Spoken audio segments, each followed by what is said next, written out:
gudoomiyaha jaamacadda Hope University mudane Faarax Xuseen Maxamed Cilmi oo maanta wareysi gaar ah siinayay TV-gan caalamiga ee GTN ayaa waxa uu ka warbixiyay heerarka kala duwan ee waxbarasho ee jaamacadda Hope University bixiso sidoo kale waxa uu ugu bishaareeyay ardayda Soomaalida ah inay Hope University bixinayso shahaado caalami ah oo dunidu aqoonsan tahay isla mar ahaantaasna ah shahaadooyinka heerka labaad ee loo yaqaan master's degree. Bismillah ما تنتين وحنا مركز رجع لهنا أمها النقطة تلفزيون كGTN وأنا مجاي وحالي هذا فارح حسين محمد علمي وحن هاي قدوميها هوب يونيفرسيتي هالكن هالجيسة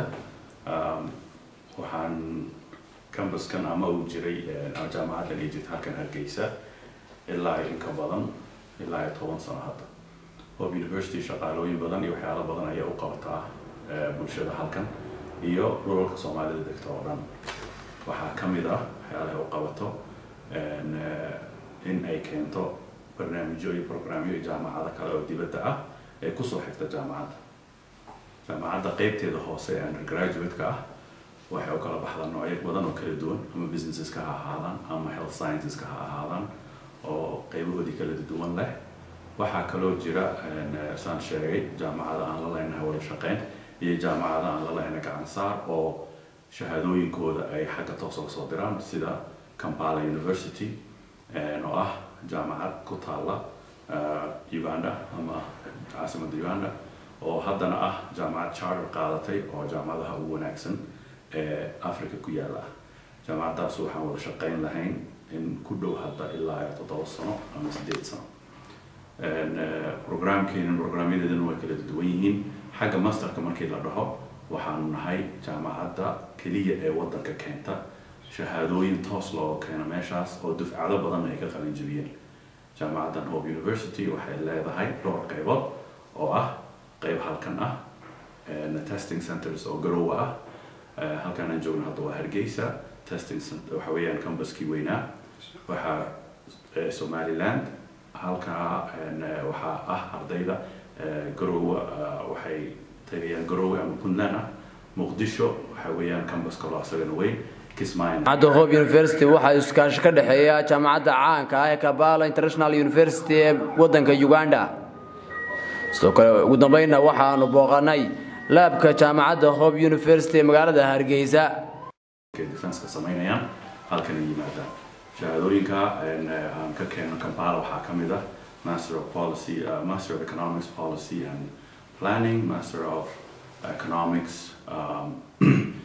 Policy and Management, Master of Health Services Management, Master of Public Health, Master of Business Administration, Master of Public Administration. iyo field kale badan oo hadda ma aragtay inuu waqtigu noo saamaxay inaan kulli ka wada sheekayno qaybahooda kala duwan waxaa laga wada dhigtaa dhulka Soomaalida degto oo dhan ilaa Djibouti waa laga soo galaa marka warbixin kooban oo xagga master program-keena waa sida Hope University waxaa jirta meelo badan ay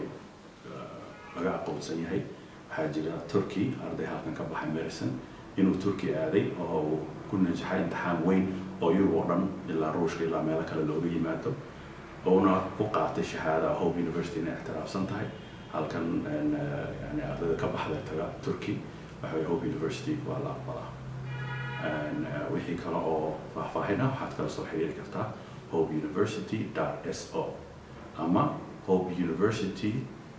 hopeuonline.com oo ah our new program oo ardaydu ay iska register garan karto laakiin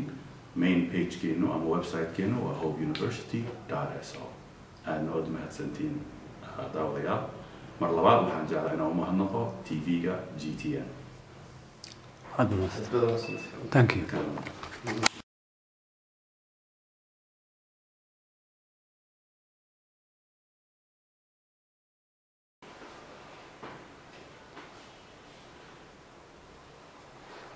Ahmed Jamal GTN TV Hargeysa.